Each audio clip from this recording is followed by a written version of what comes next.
కాంగ్రెస్ కార్యవర్గ సమావేశం అనంతరం కేటీఆర్ మాట్లాడుతున్నారు. లైవ్ లో చూద్దాం. ఫోకస్ చేయాలని చెప్పి మా పార్టీ అధ్యక్షులు దిశానిర్దేశం చేశారు. ఈ విషయంలో ఎందుకంటే ఓట్ల తొలగింపు ప్రక్రియ పేరిట జరిగిన నాటకం, దొంగ ఓట్ల చేర్పుల వల్ల జూబ్లీహిల్స్ ఎన్నికల్లో జరిగిన నష్టం దాదాపు 15,000 దొంగ ఓట్లు జూబ్లీహిల్స్ ఎన్నికల్లో మా ఓటమికి కూడా కారణమే అనే ఒక అభిప్రాయం కూడా సమావేశంలో వ్యక్తం కావడం జరిగింది. దానిపైన పార్టీ అధ్యక్షులు కూడా స్పందిస్తూ ఎస్ఐఆర్ జరిగే క్రమంలో, స్పెషల్ ఇంటెన్సివ్ రివిజన్ జరిగే క్రమంలో పార్టీ శ్రేణులు క్రియాశీలంగా ఉండాలి, యాక్టివ్గా ఉండాలి, తప్పకుండా మరి వెంటనే ఎప్పటికప్పుడు స్పందించాలి, ఎక్కడికక్కడ మరి అధికార పార్టీ చేసే ఆగడాలకు అడ్డుకట్ట వేయాలని చెప్పి కూడా తీర్మానించడం జరిగింది. ఎక్కడికక్కడ పార్టీ క్రియాశీలంగా top to bottom, booth level to state level పనిచేయాలని చెప్పి కూడా సీరియస్గా ఆదేశించడం జరిగింది. అట్లాగే పార్టీ యొక్క సంస్థాగత నిర్మాణం మీద కూడా చాలా విస్తృతమైన చర్చ జరిగింది. సభ్యత్వ నమోదు, పార్టీ యొక్క కమిటీలు, ఇవన్నిటి విషయంలో చర్చ జరిగింది. మరి అధికార పార్టీ చేసే ఆగడాలకు అడ్డుకట్ట వేయాలని చెప్పి కూడా తీర్మానించడం జరిగింది. ఎక్కడికక్కడ పార్టీ క్రియాశీలంగా top to bottom, booth level to state level పనిచేయాలని చెప్పి కూడా సీరియస్గా ఆదేశించడం జరిగింది. అట్లాగే పార్టీ యొక్క సంస్థాగత నిర్మాణం మీద కూడా చాలా విస్తృతమైన చర్చ జరిగింది. సభ్యత్వ నమోదు, పార్టీ యొక్క కమిటీలు, ఇవన్నిటి విషయంలో చర్చ జరిగింది. పార్టీ కమిటీలో ఇవాళ పెడితే అన్ని కమిటీలు, జిల్లా కమిటీ దాకా అన్ని కమిటీలను కూడా రద్దు చేయడం జరిగింది. కేవలం ఒక స్టేట్ కమిటీ మాత్రమే ఫంక్షనల్గా ఉంటుంది. ఆ స్టేట్ కమిటీ ఆధ్వర్యంలో మెంబర్షిప్ కార్యక్రమానికి పోతాం. రాష్ట్ర వ్యాప్తంగా మరి ఈ మెంబర్షిప్ కార్యక్రమాన్ని కూడా రెండు మార్గాల్లో చేస్తాం. ఆన్లైన్ మరియు ఆఫ్లైన్. అంటే ఆన్లైన్ అంటే డిజిటల్ మోడ్లో, ఆఫ్లైన్ అంటే మరి పుస్తకాల ద్వారా, మెంబర్షిప్ పుస్తకాల ద్వారా 2 మార్గాలుగా తప్పకుండా చేస్తాము. మా ఆలోచనల్లో ఒకటే, రాశి కంటే వాసి ముఖ్యం. అందుకే ఎంత సభ్యత్వము, ఎన్ని లక్షలు అన్నదానికంటే కూడా మరి ఎంత క్వాలిటేటివ్గా మనం మెంబర్షిప్ చేయాలి, తెలంగాణకి ఒక రక్షణ కవచంలాగా ఎట్లా మన కార్యకర్తలు, మన నాయకత్వం నిలబడాలి అనే ఆలోచనతో మరి వారిని కేవలం మెంబర్షిప్ చేయడమే కాకుండా, మెంబర్షిప్ జరిగిన అనంతరం కమిటీల నిర్మాణం మాత్రమే కాకుండా ఆయా కమిటీలకు మరి మొత్తం ప్రతి నియోజకవర్గంలోని మరి ముఖ్యమైన కార్యకర్తలందరికీ కూడా శిక్షణా తరగతులు కూడా, నాయకత్వానికి అట్లాగే మరి కార్యకర్తలకు కూడా శిక్షణా తరగతులు పెట్టాలనే నిర్ణయం కూడా తీసుకోవడం జరిగింది. షెడ్యూల్ మొత్తం కూడా మీకు తొందరలోనే వెల్లడిస్తాము. ఎందుకంటే ముందుగాల కొంత దానికి ప్రిపరేటరీ వర్క్ ఉంది. ఆ ప్రిపరేటరీ వర్క్ అయిన వెంటనే, ఎందుకంటే ఆల్రెడీ ఉన్న కమిటీలు రద్దయ్యాయి కాబట్టి వెంటనే మెంబర్షిప్ స్టార్ట్ చేయాల్సి ఉంటుంది. కానీ దానిలో కూడా ప్రాసెస్ ఉంటుంది. మీకు తెలుసు, ప్రజాస్వామికంగా ఎన్నికలు చేయాలి, దానికి ప్రిసైడింగ్ ఆఫీసర్ల నియామకం జరగాలి, పరిశీలకుల నియామకం జరగాలి, ఇవన్నిటి మీద కొంత ప్రిపరేటరీ వర్క్ ఉంది. కాబట్టి తొందరలోనే ఆ షెడ్యూల్ కూడా ప్రకటించి ఎప్పటి నుంచి మెంబర్షిప్ స్టార్ట్ అవుతుంది, ఎప్పటి నుంచి మరి కమిటీల నిర్మాణం ఉంటుంది, ఇవన్నీ కూడా మళ్ళీ కేసీఆర్ గారి ఆధ్వర్యంలో ఒక సమావేశం బహుశా తొందరలోనే జరుగుతుంది.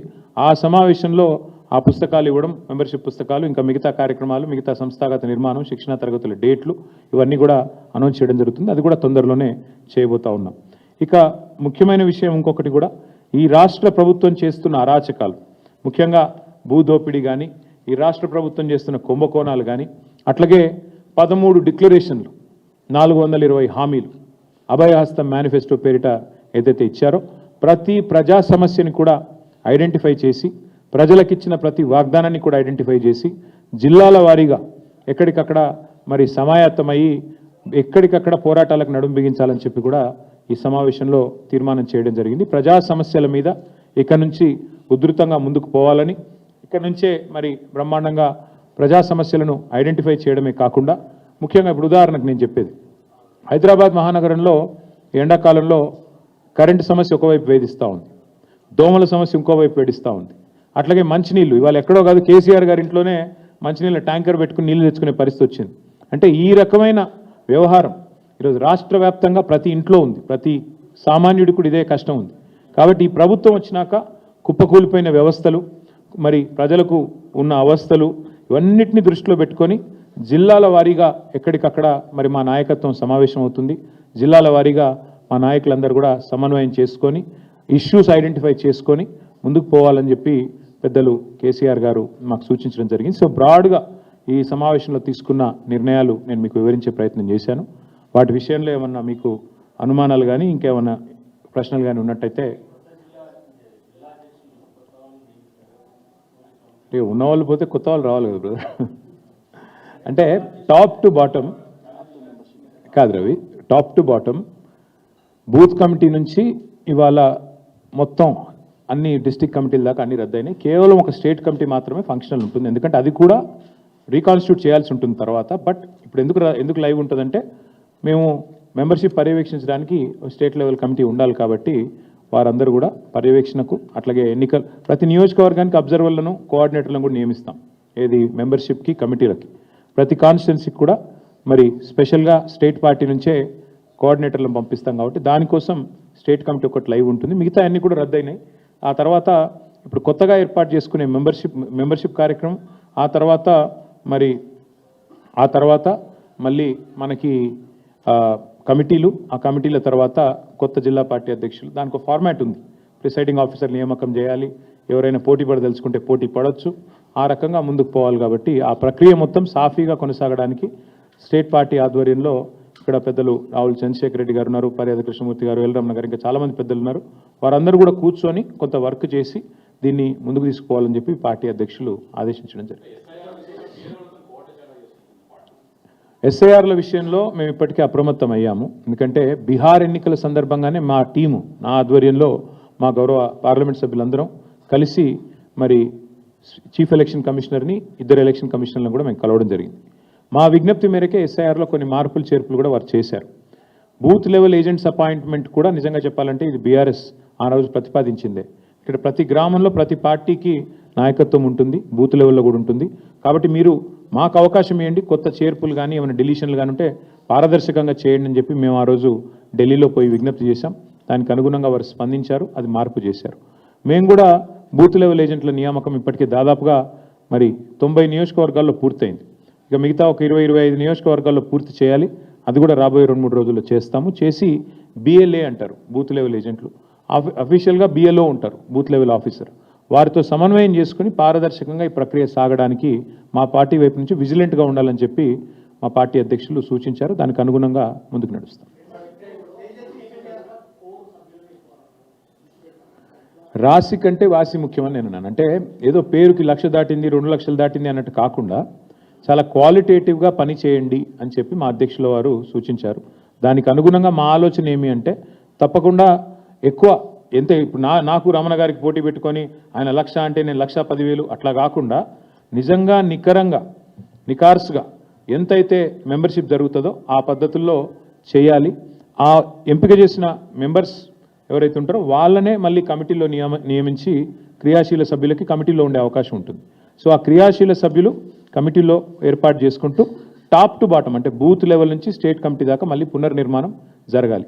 ఆ డేట్స్ ఏంటి అనేది నేను మీకు తొందరలోనే చెప్తాను. ఎందుకంటే మళ్ళీ కేసీఆర్ గారు ఈ ప్రిపరేటరీ వర్క్ అంతా మేము చేయాలి, పేపర్ వర్క్, దానికి సంబంధించిన ప్రిసైడింగ్ ఆఫీసర్ల నియామకము, ఎన్నికల ప్రక్రియ, ఏ విండో ఉండాలి, బుక్స్ ప్రింటింగ్, ఇవన్నీ ఉంటాయి. కాబట్టి దానికి కొంత సమయం కావాలి మాకు. అది అయిపోగానే వెంటనే కేసీఆర్ గారి ఆధ్వర్యంలో మరో సమావేశం జరుగుతుంది. బట్ ముఖ్యమైన నిర్ణయం ఈరోజు కమిటీలన్నీ రద్దయినాయి కాబట్టి కొత్త కమిటీల ఏర్పాటుకు ఇది మొదటి అడుగు ముందు పడ్డట్టే లెక్క.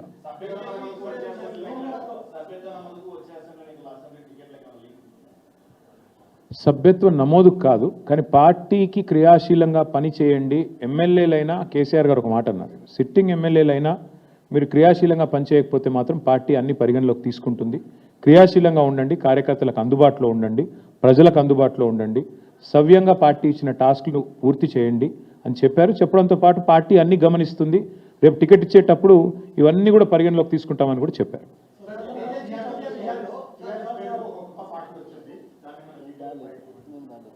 ఎక్కడ నాకు తెలిసి మాకు ఇప్పటి వరకు నాకున్న ఇన్ఫర్మేషన్ మేరకైతే నాకు తెలిసి పెద్ద ఇష్యూ ఏమీ లేదు.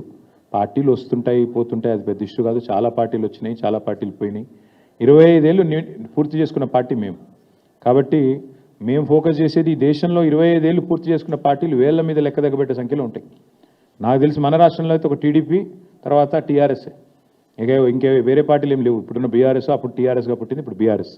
కాబట్టి పెద్ద పట్టించుకోదగ్గ విషయం ఏం కాదు. తేజస్వి సూర్య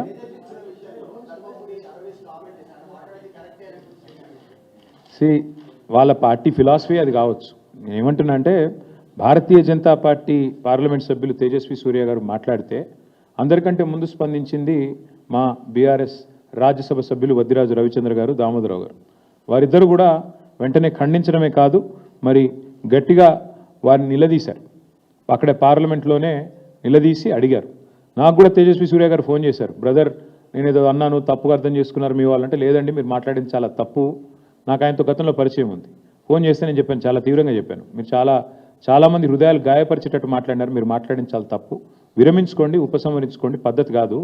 ఎందుకంటే మాట్లాడొచ్చు, పార్లమెంట్లో ప్రజాస్వామిక పద్ధతుల్లో మాట్లాడొచ్చు, కానీ మీరు చేసింది చాలా తప్పు, మీరు చేసిన కామెంట్ కూడా తప్పు.